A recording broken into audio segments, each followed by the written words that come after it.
राहुल गांधी केबे विवाह करिवे ए प्रश्न उत्तर नेता ठारू जनता समस्ते जानिबाकु चाहंती।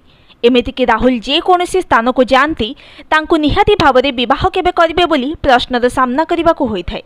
प्रतिथर राहुल ए प्रश्न उत्तर मजालिया शैली रे देई एड़ाई देइथांती। निकटरे रायबरेली रे राहुल गांधी एक विशाल रैली रे शामिल होइथिले। एही रैली रे जोग देइथिबा राहुलकर समर्थक माने प्रश्न करिथिले, सार आपण विवाह केबे करिवे? एही प्रश्न सुनी राहुल हसी हसी कहिथिले, मते लागुछि शीघ्र विवाह करिबाकु पड़िबो। एही क्रमरे भौणी प्रियंका राहुल गांधी विवाह प्रसंग में मुह खोलिछंती। प्रियंका कहिछंती, मु सर्वदा भाई राहुल को खुशी देखिबा पई चाहिथाए, तेणु सबुबेले मु तार पाखरे रहिथाए। तार प्रतिटी काम को मु समर्थन करे। से जेमिति कोनोसी असुविधा रे न पड़ू सेथिपई मु सर्वदा तत्पर थाए।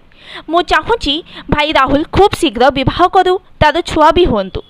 राहुल गांधी चलित लोक